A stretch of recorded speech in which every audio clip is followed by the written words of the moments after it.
It's 6:30. You're live here on GH1 TV. This is News Tonight with me, Natalie. Let's take a look at our top stories. Coming up this evening, Mental Health Authority calls for inclusion of mental health screening as part of vital checks in hospitals. Somebody came in with headache. It might not be actually headache. It might be some psychological trauma the person is experiencing at home, at workplace, or wherever the person finds himself. Also coming up, Acting Chief Justice charges newly enrolled lawyers to resist temptation to cut corners. Remember that when every other actor fails the nation, the lawyer must be the one who stands upright to restore hope. Also ahead, GRA impounds 10 diesel trucks attempting to evade 2.3 million cedis tax.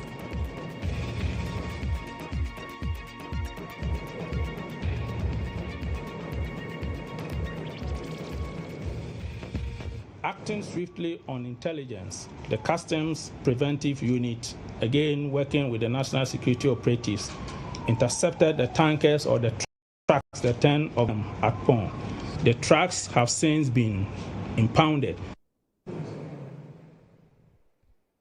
And in business, IMF reaches staff-level agreement with Ghana under the 5th review, unlocking $385 million as the fund hails progress under President Mahama's reset agenda. On the international front, Gaza ceasefire triggers mass return of displaced Palestinians as Israel's Prime Minister credits President Trump for supporting the deal. We bring you the details of these stories and much more news here on News Tonight. Do stay.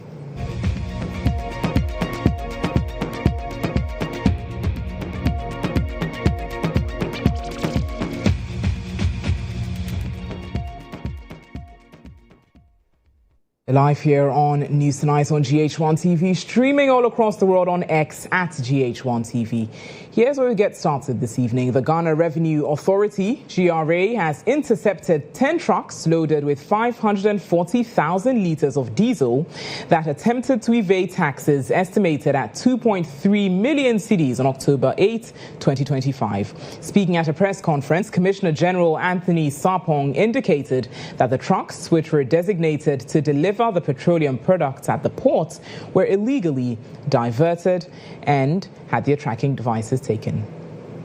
The operation led to the interception of 10 trucks loaded with automotive gas oil, referred to as argo or commonly known as diesel, estimated about 540 litres. Based on the intelligence we received, our team and that of the National Security followed the loaded trucks with these goods to the port as they were suspected to be export of goods. However, upon arrival at the port, our team discovered that no vessel had been designated to receive the product. Investigations later revealed that the operations or the parties that are carrying the goods had disengaged the tracking devices that were also fixed on the tankers or the trucks and diverted them under the cover of darkness. Acting swiftly on intelligence, the Customs Preventive Unit, again working with the National Security Operatives, intercepted the tankers or the trucks, the 10 of them at Pong. Consequently, in accordance with Section 115, Section 1, 118, Section 1, and 124, Section 1 of the Customs Act 2025, Act 891, the trucks have since been impounded and investigations are ongoing. Now, the commissioner highlighted how much the state would have lost if this had gone undetected and cautioned owners of the trucks to come forward as investigations commence. Preliminary estimates indicate that the state stands to lose approximately 2.3 million in taxes and levies if this operation had been succeeded, and this is only for this single operation. Intelligence gathered suggests that this mode of operation has been a recurring practice in the past, leading to significant revenue losses to the state. In view of this, over the past few months, the authority, together with the national security, carried out several arrests, leading to some OMCs that have been engaged and charged to recover the taxes as well as penalties that have been levied. But clearly, the actions that we've taken to recover or to search out penalties have not been biting enough, and that's why we believe that these actions are going. In other news, the Ministry of Lands and Natural Resources has disclosed that over 1,500 illegal miners have been arrested since the current government took office as part of intensified efforts to clamp down on illegal mining activities across the country.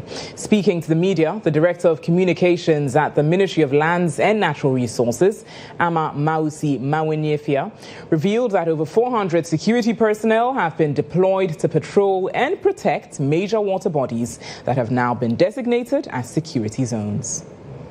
This week, the team has been very active. The Blue Water Guards have been very active on the ground, driving the activities. As we speak, on the 9th of October, for instance, we had 28 illegal miners arrested at K3 Point. We've had about 6 excavators seized during the week. Water pumping machines, 65 of them, across various areas, including Dadrin dumping, and Cobra, and some at K3 Points. We've also confiscated some chamfan machines, some heavy-duty water pumps, some generators, some Land Cruiser vehicles, shovels, pickaxes, mobile phones, Indian hemp, mercury, torchlights, and a whole lot of things. We would share the comprehensive list with you with the full update of the stories that we have done over the week. Basically, the essence of this exercise is for us to, like we have said, to keep Ghanaians abreast with the issues and to carry all of us along the journey. Stakeholder engagement is key, and if you look at our strategy, it's the one on top of the list. Whilst we are deliberately engaging stakeholders, we are driving education, we are driving awareness, we're also clear to say the law is the law, and if you break the law, there will be consequences.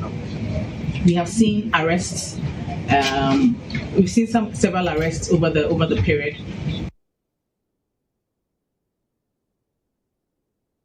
In other top stories this evening, the Mental Health Authority is calling for the immediate inclusion of mental health screening into vital checks at various hospitals to help prevent mental ailment. Deputy Chief Executive Officer of the authority, Dr. Mame Amadati, who made this call at the commemoration of the 2025 Mental Health Day, noted mental health should be treated as an emergency response. Evelyn Arba Edu of our Health Desk has more.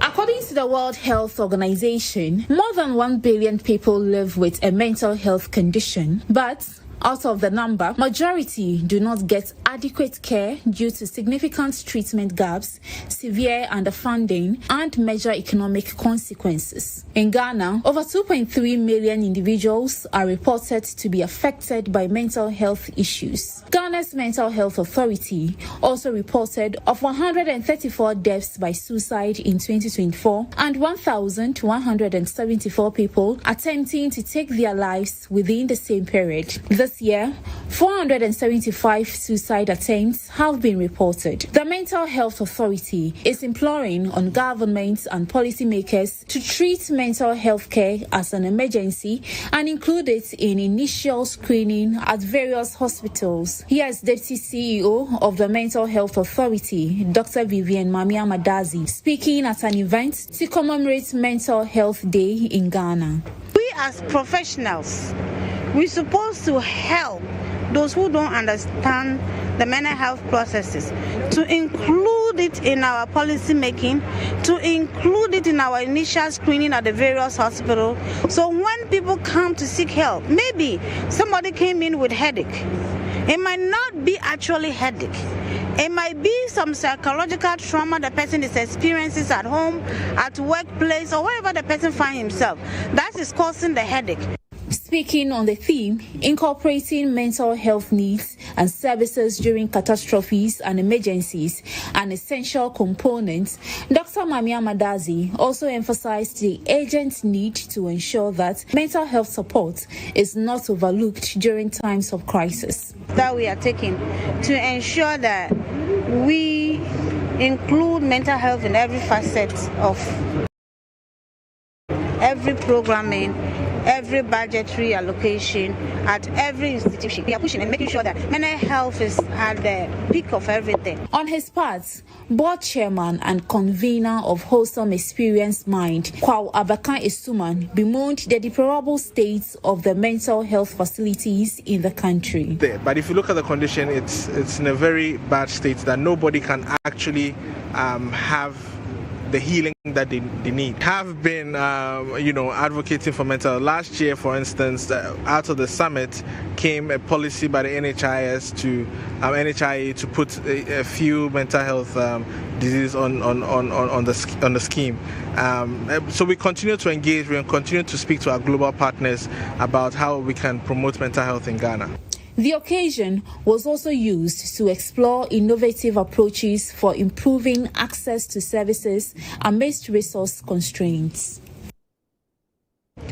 Well, let's stay on issues related to mental health. Mentor Plus Africa is the continent's first employee and mental health well-being advocacy organization. Since its establishment in 2024, it's been at the forefront of local mobilization for streamlining employee health and well-being, specifically at the workplace. They're behind the Ghana Health and Labour Summit, which assembled key stakeholders within the country's employment mix. It was at this summit that Labour ministers committed to backing a national rollout of wellness programs in both public and private institutions to help safeguard employee health. We've been joined in studio by Manuel Kuranting. He serves as the Executive Director of Mentor Plus Africa. Good evening to you, Manuel, and thank you for joining us here on News Tonight. Why was it so important to set up this organization specifically addressing issues of mental health in the workplace? Good evening, Natalie, and thank you so much for having me. Mentor Plus Africa it was born out of my personal experience having worked in Ghana's media space. I was eventually diagnosed with type 2 diabetes as a result of my, really tedious work schedules and so on and so forth, plus the lifestyle that, pretty sedentary and you're not taking care of yourself because you don't know better. Now we suppose that I know better with my experience. I went ahead to set up Mentor Plus Africa as the continent's first ever employee mental health and well-being advocacy organization to make sure that more people don't end up in my situation, for instance, with the rise in non-communicable diseases as we're seeing them, the diabetes, the cardiovascular diseases, and so on and so forth. So that is why we did this. And the research shows that across the country, 7 in 10 workers are looking to exit their workplaces in search for better opportunities. That is telling of the sort of state that the Ghanaian workplace is currently in. Even worse, about 5 people who are in Ghana's workplaces say they are not happy. And then Gallup 2025 report has, ranked Ghana as one of the most stressful places to work. It's actually 3rd in Sub-Saharan Africa. It tells you of the urgent need for some sort of action to put employees in a better space to work. Right. Now, with that being said, how will you then describe Ghana's mental health care system in general? You don't need to take my word for it. You need to take the words from the Mental Health Authority. They've said, time without number, they are under-resourced, they are underfunded, while they keep expanding access, with community mental health projects and so on and so forth. There is still so much more to be done. And worse is the attitudinal, approach to mental health generally in the country, whether it is, in the workplace or it's child mental health, adolescent mental health, women and men mental health. So absolutely more work needs to be done. There is a drained, if you like, a drag sort of stigma that's attached to mental health discussions in the country. We need to move away from it because, well, look, 1 in 2 people will most likely experience some sort of mental health condition in their lifetime. That is between you and I don't know whether it's you or it's going to be me, but you know what I mean. So it is not far away from anybody, and we need to begin to take that conversation pretty serious, and that's what we at Mental Pulse Africa are leading currently. Now, you touched on the issue of underfunding, but what innovative ways will you suggest we can help to better deal with the mental health care situation in our country? So it's absolutely a question of sensitization and education.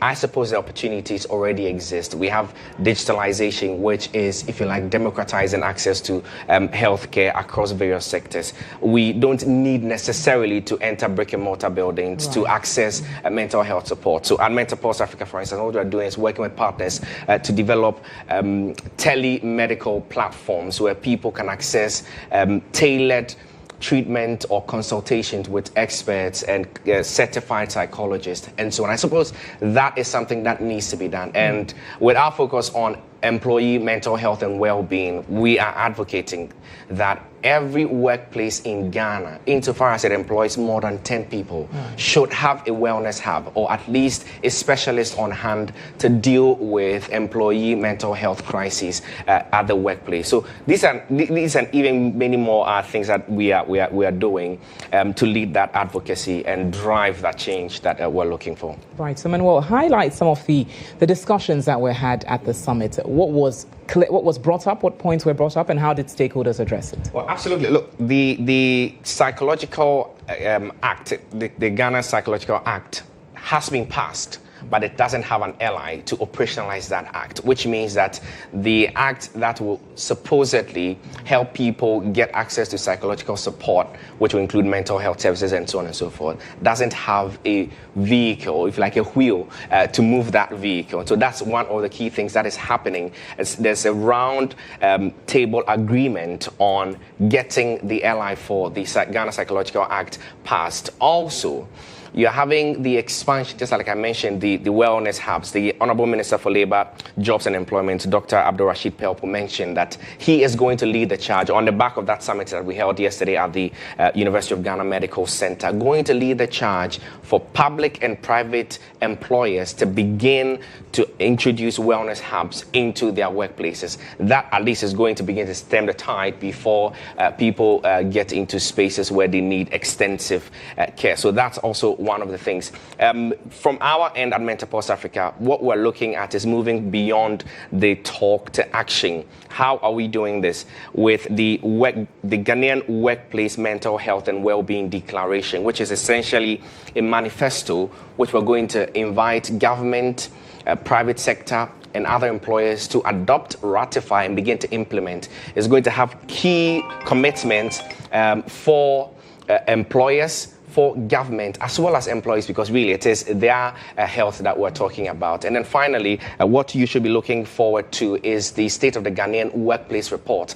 It doesn't exist currently in Ghana. There isn't any document that you can look at to give you a snapshot view of what is happening, the nitty-gritty, the really minute details of employee wellness across the country. And that's what we're going to do out of this summit that we held yesterday at the University of Ghana Medical Center. Natalie. Right, interesting, Manuel. Now, finally, are there any timeframes that you're working with for these points listed? You mentioned the reports, the hub, and the third. Well, the hub is absolutely, left to the Ministry of Labour, Jobs and Employment. The minister has said that this is a key priority of his ministry. He's going to bring it up to cabinet and seek support from that level. From our end, we're hoping to launch the very first State of the Ghanaian Workplace Report 10th of October 2026, which was obviously coincide with World Mental Health Day, to give all of us an overview of the Ghanaian workplace,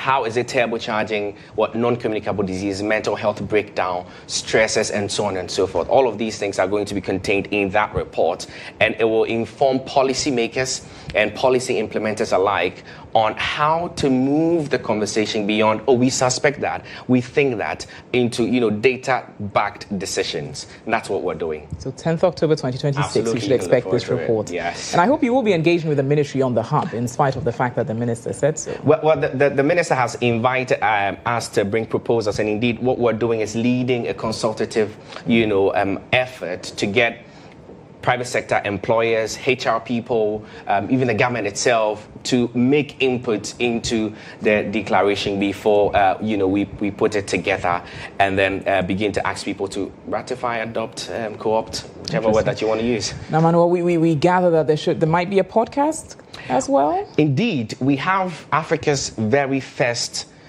employee mental health and well-being podcast. It's called the Menopause Podcast, which is available on Apple Podcast, on Spotify, on YouTube, anywhere you get your podcast. Well, that podcast assembles and essentially brings people who have lived experiences, people who are experts in psychology, psychiatry, and even physical health, talking about the physicians, to talk about what are the key stresses, in the workplace? How can you deal with them? How can we avoid and mitigate them, and all of those things? So it's almost like your one-stop shop for all. And it's already available on all. Absolutely, Natalie. Manuel Karanting, thank you so much. It's been a pleasure. Your time this evening and for sharing insights on this all-important topic of mental health in the workplace. You're watching News Tonight here on GH1 TV. Do stay with us.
You're welcome back to News Tonight here on GH1 TV. Let's turn to some other issues now in politics, as the Elections Committee of the opposition MPP has assured aspirants of their unwavering commitments to ensuring transparency, fairness and the highest democratic standards in the conduct of the upcoming primaries. This follows a successful balloting exercise by the party in collaboration with the Electoral Commission ahead of the January 31, 2026 presidential primaries.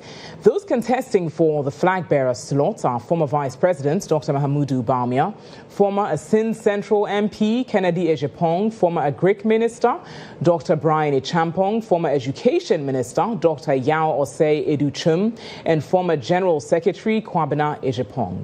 First, here is Director of Electoral Services Benjamin Bano Bio declaring the positions of MPP flag bearer aspirants on the ballot paper.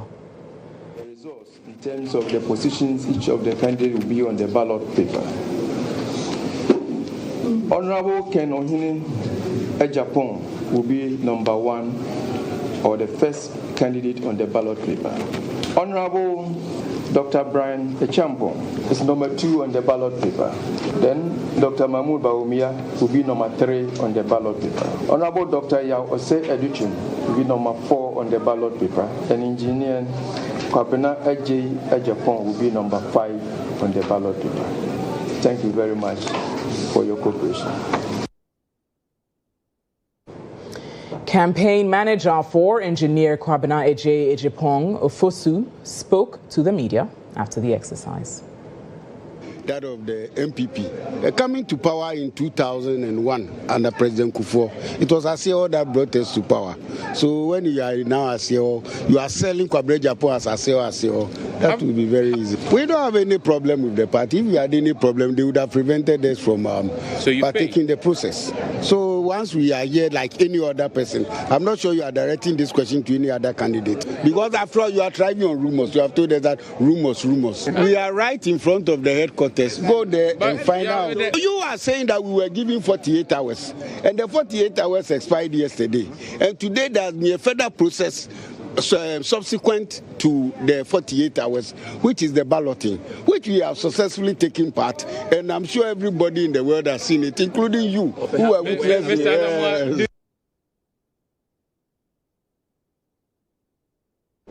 Now to the camp of Dr. Yao Osei Educhum. Spokesperson of his campaign, Yao Owusu Mensah, has a special message to delegates out there. The horse is prepared for battle, and safety is of the Lord. And the Lord has been guiding our steps throughout, and our interaction with the general public, the party at large, etc. And you all attest to the gentlemanliness of Dr. Osei Educhum. And we follow the process through, and we do believe in the process that the party established that has taken us this far today. We are satisfied with what the EC led the party to do, and significantly we got that significant for that we are looking for. The unity that the party is looking for is embedded in Dr. Osei Educhum. I have never seen a candidate among the others who embraces all and sundry.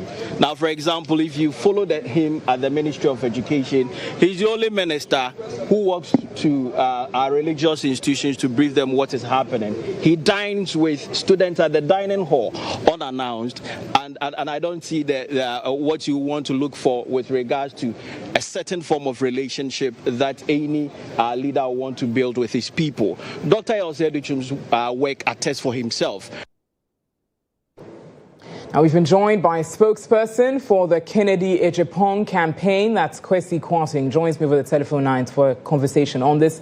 Good evening to you. Thanks for joining us here on News Tonight. Now, we've got your candidate, Kennedy Ejapong. He was number 1 on the ballot paper. That was back in the 2023 presidential primaries. He lost. It's a repetition. How's it being received by the camp?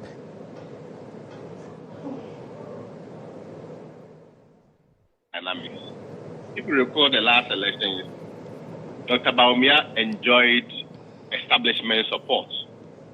He literally had almost the whole MPP parliament on his side. Almost all the 6,000 appointees of President Akufo-Addo, which is with him, the MDCs, all of them were with him. If you recall, even Musa Dankwa and other posters had projected that Ken was not going to get more than 10% in that election. Yes, so he managed to secure a whooping 37%. So that was a very good show then. And so if today the establishment has broken, my good friend and senior brother, Dr. Brian Champong, is contesting the establishment. Now is the level is more fair and open. I am of the strong belief that Ken is going to win this election. Yes, numbers do count in terms of publicity, marketing, PR, in terms of visibility. Yes, it do count. But I'm not so much sure our team is overly enthused about the numbers. No, we are not banking our hopes on which position Ken lies on the ballot. Yes, our confidence is in the Lord. When we're going for this balloting, we had prayed and put our trust and confidence in the Lord, because we believe that Ken's ascension to the throne is purely by a divine being, and God is indeed interested in the affairs of Ken. And so we left everything to God. So we are so grateful for the outcome. It's not really about whether or not last elections he was won. Yes, he was won in the primaries. He needed to also be won in the general election. I think he didn't go out as expected. A different candidate came, and God has brought back the one. But I don't want to do any interpretation with regards to the figures. Our concern is that ultimately the number is good. It gives us good visibility. We are able to market it. And most importantly, we'll still go back to the delegates, over 200,000 of them, and go and sell our message of rescuing power from the NDC, of course, with Ken as a candidate, and also creating jobs for the ordinary Ghanaians, the teeming youth, to get gainfully and quality jobs to do, so that they can have improved lives as ordinary Ghanaians. So that's for me. Let's hone in some more to these policies. You say you don't want to dwell too much on the number, the placement on the ballot paper, and you talk about taking power from the NDC, and you highlight jobs. What more of a message are you putting forward to the electorates? If you ask me what Ken is going to do in 3 sentences, I'll tell you create jobs. The second is to create more jobs. And the third is to create more jobs, so that the ordinary Ghanaian can live the Ghanaian dream in his own country. And that is what Ken stands for. Right. Now, just very briefly, Kwesi, before I let you go. Yes, we've heard, the jobs message being spoken by many candidates over the years. How different is this one? So Ken believes that there is a link between socio-economic transformation and agriculture. There is a link between socio-economic transformation and tourism. And there is a link between socio-economic transformation and decentralization of ministries out of Accra to the rest of the regional capitals or to the rest of the regions. And most importantly, it's not about what he believes. It's also about his track record, whether or not he can be trusted upon in terms of all those remarks or comments that he is making, the vision that he is having. If we look at the job creation, for instance, he has a remarkable track record of achievement in terms of job creation at his private level or individual level, built businesses over the years, owns the biggest steel factory in Africa, the biggest school store in Africa, the biggest school store in West Africa, owns some media firms and other businesses, processing companies and other what have you. So I think if an individual has been able to do this at his private or individual level, when such a person assures Ghanaians that he knows how to create jobs, we should give him the benefit of the doubt. And of course, with the resources and the platform that the state offers, we are so much convinced that when Ken comes, indeed, is going to nip the problem of unemployment to the bud. It's not really about unemployment per se. People are working, but they are still underpaid. So we are also going to increase, put measures that will give people a sustainable livelihood, a quality income that commensurates with the kind of efforts that they are putting in. We are going to boost productivity, and that will have an impact on our socio-economic transformation. That's what Ken promised. But it's not really about ideas. Right. It's also more about. Yes, for purposes of time, we'd have to draw the curtains here. But you've highlighted the area of jobs. Thank you for joining us this evening, spokesperson for the Kennedy Ejapong campaign on that issue. Now, legal counsel to former President Akufo-Addo, Ko Abaka Isuman, has expressed strong confidence in former Vice President Dr. Mahamudu Bawumia's leadership abilities, saying Ghana would have been in a better position if he were president at this time. Speaking on Star Chat with Bulla Ray, he described Dr. Bawumia as an accomplished economist whose expertise and vision align with Ghana's current developmental needs.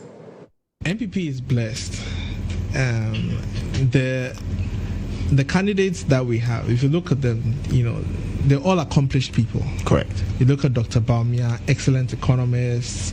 I have, worked with him, his digitalization agenda. In fact, if Bawumia had been president of Ghana right now, if he had won the election, I think that, Ghana would really have been good for it, because his background and his experience is exactly what the country needs at this particular moment in time. You look at the other candidates, Kennedy Ejapong, very accomplished businessman, and then you look at Brian, who, very accomplished guy, and he's very determined, even at his age, with all his busy schedule, still inside.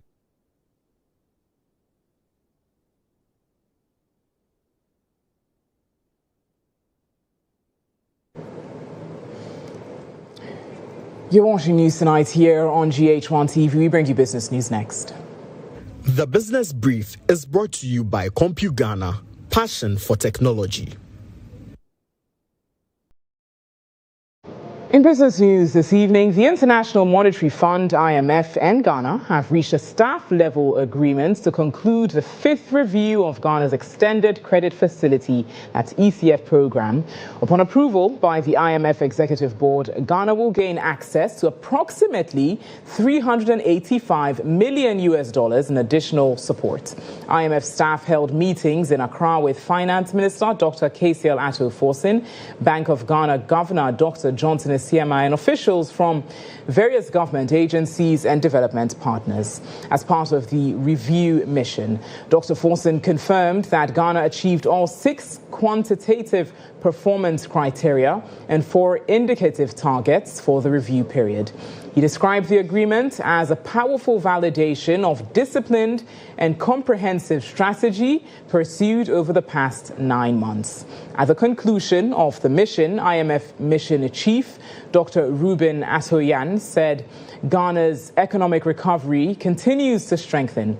The IMF projects continued momentum into 2026, with growth expected at 4.8% and inflation remaining within the Bank of Ghana's target band of 8 plus or minus 2%, paving the way for gradual monetary policy normalization. While external risks, particularly from commodity price volatility, remain, the fund maintained a confident outlook for Ghana's ongoing fiscal and structural reforms. Emphasize that Ghana's progress reflects the success of President John Mahama's reset agenda, which prioritizes inclusive growth and fiscal discipline.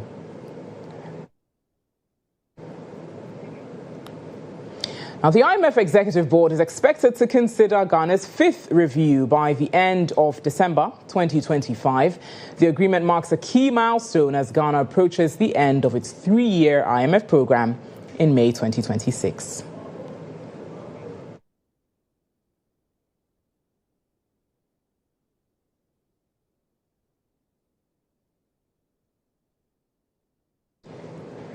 Now, we're joined by Professor Godfred Bokpin. He serves as an economist and professor of finance at the University of Ghana Business School. Good evening to you, Professor Bokpin. Thank you for joining us here on News Tonight. Now, as expected, there are varied reactions to this. Some are glad and praising Ghana for this performance. What's your general assessment of it, and how impactful would you say that this disbursement of about $385 million is likely to be? Well, thank you very much, and good evening to our cherished listeners. Yes, largely This is good news and reinforcing the positive news, and then also consolidating the gains that we have seen.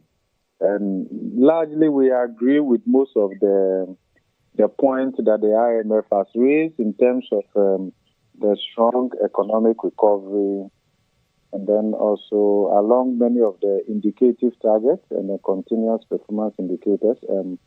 We agreed largely. And of course, that is also a credit to the government, and I think especially the Minister of Finance, because the Minister of Finance is very heavy on fiscal discipline. In some way, somehow, I'm sure with the backing of the President, he's been able to streamline the financial, public finance landscape.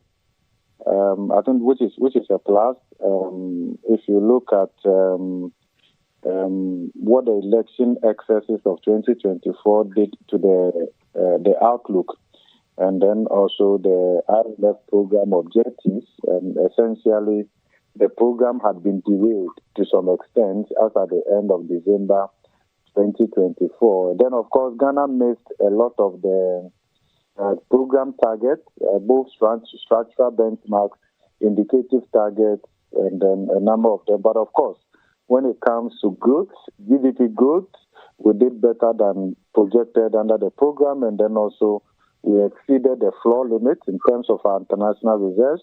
But of course, you can see with the reset agenda, government essentially used the 2025 budget to bring back the program.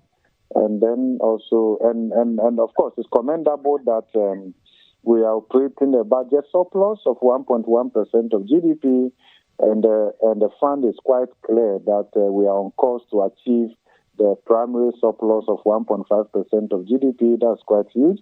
We take note of the fact that even though there is strong expenditure containment, the revenue side, especially from the ports and customs, it appears that there's extra monitoring from that end, especially from the Ministry of Finance and all of that. So that should be contributing to the strengthening of the revenue envelope. Good news.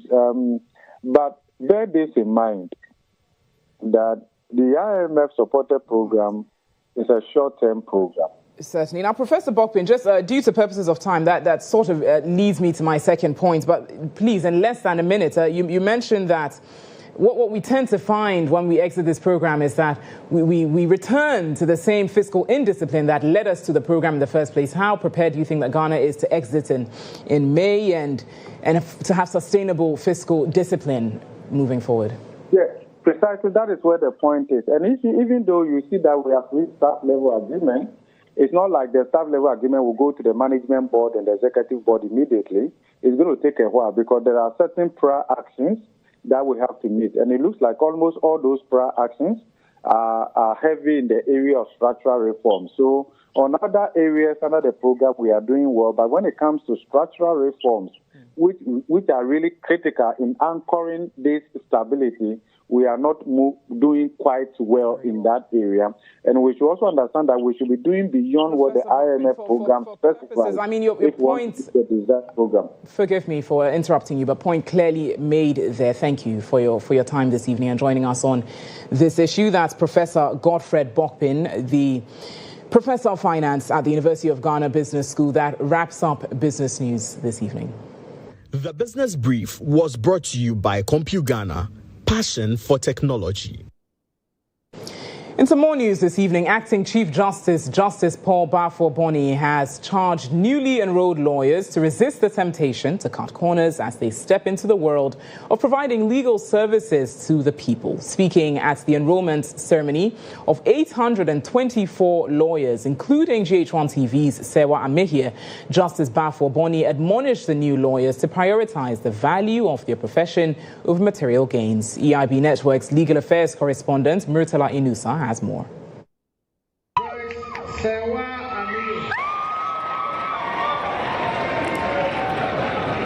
GH1 TV's personality, Sewami here, is one of the 824 new lawyers who have been called to the bar by the General Legal Council, the body that is mandated to regulate legal education and legal profession in the country.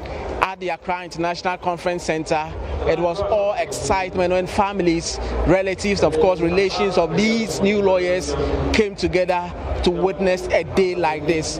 Also, members, faculty heads, justices from the Supreme Court, the Superior Court, of course, the Attorney General, Dr. Dominic Ayine, the President of the Ghana Bar Association, Mrs. Efua Gatti, also the acting Director of the Ghana School of Law, Deputy Attorney General Dr. Jesus Shremsai, all of them were present at the International Conference Center to witness a day like this. The acting Chief Justice, Justice Paul Bafuboni, admonished these new lawyers to ensure that the value of service they provide to society. Each of you carries within you the dreams of your families, the hopes of your communities, and the faith of a nation that still believes in justice. Even more importantly, do not seek to become lawyers who only know the price of everything and the value of nothing. Instead, be lawyers who stand for the voiceless, the macula market woman, the sharecropper at Goso, the rice farmer at Afife, and the poor child from Ekwapim. One of the things that the acting Chief Justice also indicated is for them not to cut corners. I urge you all to resist the temptation to, as we say, cut corners. The hunger to get rich quick may come, but remember that when every other actor fails the nation, the lawyer must be the one who stands upright to restore hope. Let the call to service and sacrifice guide you your every step. For the robe you wear today and hereafter is not a symbol of privilege, but a garment of duty. But for them, the good news will be that today it's a great day. Some of them has been sharing the moment with us. I've been a paralegal my whole life. If I say I've been a paralegal, of course, I've worked on the Justice for All program, going through prisons, supporting reforms within the criminal justice sector, including working with the POS Foundation and pushing for community service bill in Ghana. And realizing, going through all this process, I realized that there was one thing I was lacking, which is to be called a lawyer. And I think from these processes that I went through, that is where I got my motivation from. Legal education in Ghana is tough, and we all know how things are managed around here, but I mean, we still have to soldier on and go through it. And so it's been very tough, but God was kind and graceful to us, and that went smoothly. So I thank God for that. Charlie, excitement, joy, full of praise to God, full of thanksgiving to God. It's been long. It's been long. In and out, you know the story. Been away, back, but God has been good, and finally it is here. So we just say thanks to God. I feel quite honored, and it's a personal milestone to be finally called to the bar. I'm very happy today. One of the highlights is the presence of some persons with disability, and this was how the atmosphere was when the acting Chief Justice stepped down to present their certificates to them.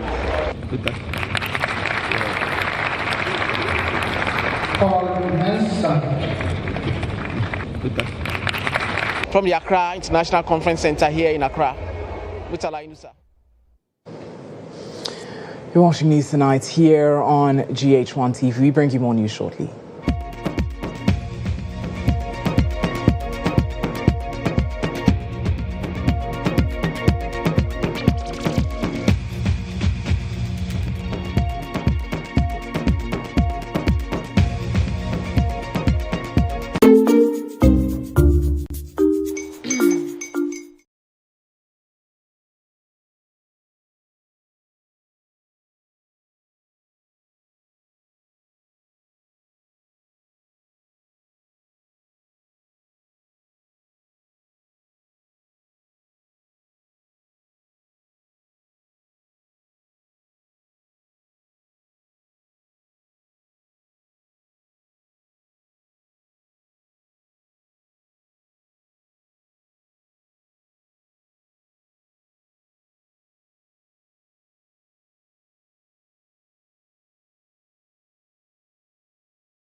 Welcome to sports, where Black Stars ex-captain Stephen Appiah says the team is determined to secure victory against Comoros this Sunday at Accra Stadium. Speaking in an interview with EIB Sports, the former Black Stars captain emphasized that the players are fully committed to qualifying for the upcoming World Cup at all costs.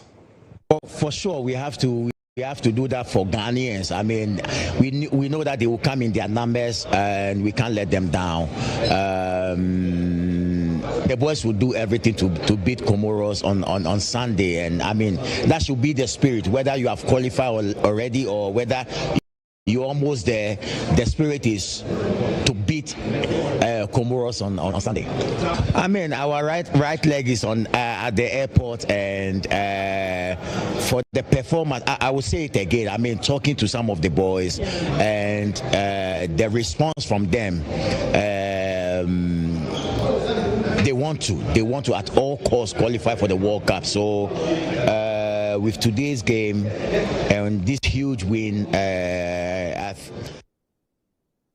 is currently training at Accra Sports Stadium ahead of a big game on Sunday. As we speak, the team is shaping up with some training session ongoing currently under the floodlights at the stadium as they look set for the game. All players available and fully fit, and all training, but of course, is behind closed doors as we speak. It's not allowed to be filmed, but currently the coaches are taking the players to their rhythms to ensure they can get things right for Sunday's crucial encounter with Comoros, which is the very last game in the qualifiers. A draw, a win, and Ghana will book a spot at the upcoming World Cup in USA, Mexico, and Canada.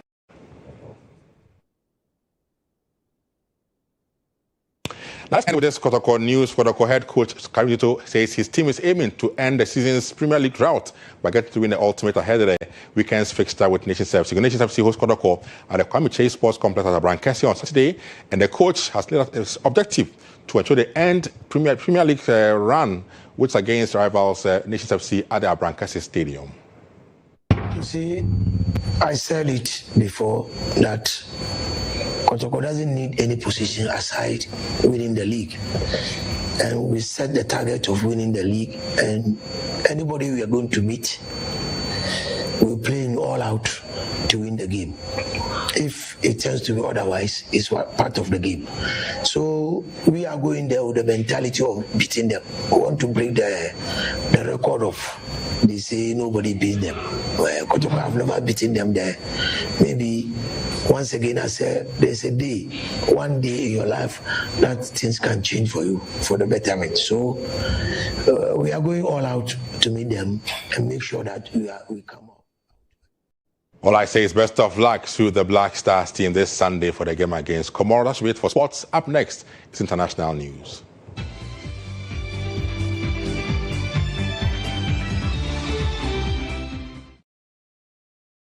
A historic ceasefire took effect in Gaza at noon today, marking the first halt in fighting since March and launching a U.S. plan to end the two-year war. The truce prompted a partial Israeli withdrawal from areas like eastern Khan Yunis, while thousands of displaced Palestinians began returning north towards Gaza City. Israel will retain control in about 53% of the territory for now. The first 72 hours are crucial as Hamas is expected to release 20 remaining Israeli hostages in exchange for 250 long-term prisoners and 1,700 detainees held in Gaza. Prime Minister Benjamin Netanyahu credited U.S. President Donald Trump for supporting the deal. The pause will allow 608 trucks a day to enter Gaza, addressing severe famine and enabling recovery efforts for thousands of bodies still under rubble.